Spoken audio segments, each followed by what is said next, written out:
ये प्लेटफॉर्म बदलने का जो लोचा है, सब कुछ शीशे की तरह साफ था, उसके बावजूद स्विच किया गया प्लेटफॉर्म। रोहन गुप्ता नई दिल्ली पुलिस की रिपोर्ट दे रहे हैं, मैं आरपीएफ की रिपोर्ट दे रही। 12 प्लेटफॉर्म पर फिर पहला अनाउंसमेंट, दूसरा अनाउंसमेंट हुआ प्लेटफॉर्म नंबर 16 पर। That was intentional sir?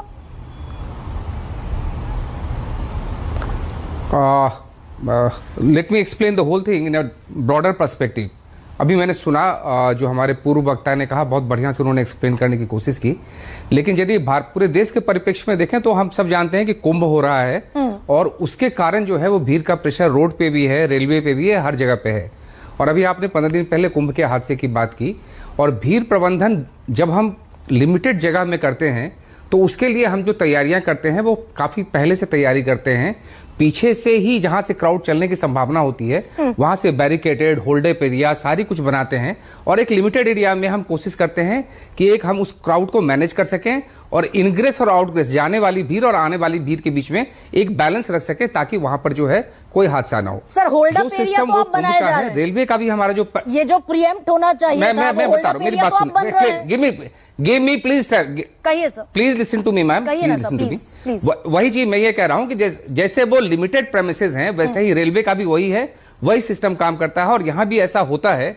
और जैसे आप छठ के टाइम में नई दिल्ली रेलवे स्टेशन पे छठ और दिवाली के समय जो भीड़ होती है, शायद अभी जो भीड़ हुई है उससे ज्यादा भीड़ होती है और उसका एक सिस्टम होता है, उसकी मॉनिटरिंग रेल मंत्री तक करते हैं और पूरा का पूरा एक सिस्टम बना हुआ है। और उसी में 2015 में जो एक हादसा हो गया या उससे पहले एक हादसा हो गया, उसके बाद दिल्ली रेलवे स्टेशन के प्लेटफॉर्म को 12 से बढ़ाकर 16 किया गया। हाँ। उसके बाद होल्डअप एरियाज तैयार किए गए और उस सारे उन प्रकरणों में सारे छठ के टाइम में व्यवस्था की जाती है और इस व्यवस्था के कारण पिछले 15 साल से कोई हादसा नहीं हुआ। अब सवाल है कि कुंभ के दौरान जो प्रेशर डिफरेंट स्टेशन पे बन रहे हैं वहां पे शायद ये बात नहीं सोची गई कि यहां का भी क्राउड ऐसा हो सकता है कि जो तैयारी हम छठ के दौरान करते हैं वो तैयारी हमें करनी चाहिए थी, करने की कोशिश करनी चाहिए थी। वो होल्डअप एरिया और वो सारी चीज उनका असेसमेंट शायद कब ये हो गया कि शायद इतनी भीड़ वहां नहीं होगी, तो इसलिए होल्डअप एरिया और बाकी चीजें जो है नहीं बनाई गई जो अब की जा रही। मुझे अलाउ कीजिए सर, मुझे अलाउ कीजिए।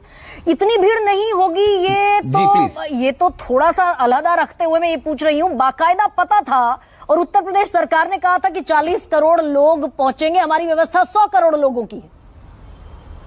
इसका तो प्रचार भी खूब बढ़ चढ़ कर किया असेसमेंट। मैडम सबसे ज्यादा प्रेशर जो है वो प्रयाग में है, प्रयागराज के स्टेशनों पर है, सुबेदारगंज है, झूसी है, नैनी है। वहां पर ये सिस्टम जहां एक एक दिन में 350 ट्रेनें चल रही हैं, अभी तक तो वो सिस्टम वहां काम कर रहा है ना।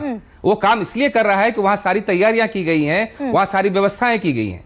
इससे पिछले वाला जो कुंभ था मैडम, मैं वहां एडीजी लॉ एंड ऑर्डर था यूपी का और मैंने कुंभ वहां पे निस्तारित करवाया था। और जब कुंभ मौनी अमावस्या के दिन सब कुछ निकल गया और मैं भगवान के मंदिर में हाथ जोड़ रहा था तो पता चला कि रेलवे पे हादसा हो गया और उस रेलवे में करीब 40 लोग मर गए और वहां जाके फिर हम लोगों ने उसको जो है वो मैनेज किया।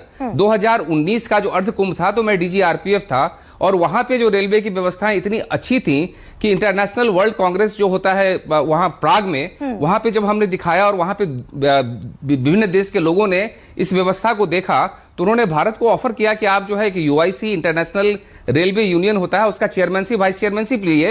ये तो यही रेलवे है जिसने एफिशिएंटली भी काम किया है। सर लेकिन यहाँ पर मिसकैलकुलेट हो गया क्या? अभी तक करता रहा है, हर घंटे 2600 टिकट बेच देना, होता प्लेटफॉर्म टिकट को बगैर वेरीफाई किए हुए सामान्य भीड़ को अंदर घुसने की इजाजत होना, बड़ा मिसकैलकुलेट हो गया क्या?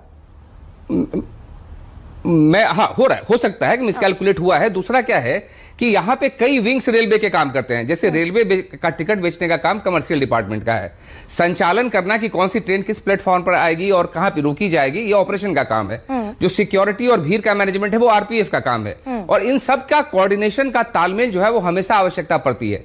इस पर्टिकुलर डे में संभवतया उस 2-3 घंटे के अंदर में जो ये क्राउड का बिल्डअप हुआ है उस बिल्डअप को देखते हुए जो कोऑर्डिनेशन था कि कितनी टिकट बेची जानी चाहिए थी और कब टिकट बेचना रोकना है और कहां पे प्लेटफॉर्म पे जो है कितना क्राउड हो गया है ताकि ट्रेनों को अब यहां नहीं लाके पीछे के स्टेशनों पे रोकने की आवश्यकता है, लेकिन ये तो या ट्रेन को किस प्लेटफॉर्म पर लाना है। सर ये तो लेकिन मेरे ख्याल ये से समन्वय का अभाव मैं इसको कहूंगा। हाँ सर मेरे ख्याल से ये तो बेसिक है, एब्सोल्यूट क ख ग है, ये तो ये बेसिक है ना सर? है क ख ग है, लेकिन हाँ, कौखा गौ करने के लिए भी बार बार अभ्यास की जरूरत पड़ती है, जो रेलवे में बिजी होने के कारण नहीं हो पाता है। जैसे जो हमारे प्रोफेशनल है, एसपीजी है, एनएसजी है, बार बार अभ्यास करती है।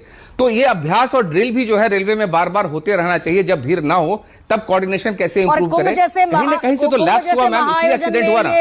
होना चाहिए था जो मिसिंग था। हाँ, मैंने कुछ जहां इलाहाबाद और जहां पे ज्यादा प्रेशर की संभावना थी वहां पे सारी तैयारियां की हुई हैं, वहां पे सब कुछ ठीक चल रहा है। और जहां पे जो है वो असेसमेंट में थोड़े 19-20 हो गई, वहां ये घटना हो गई, ये चूक हो गई। और बाकी जगहों पे भी अब प्रेशर दिख रहा है, होल्ड अप एरिया बनाया जा रहा है। की स्थिति बनी, लेकिन अनुमा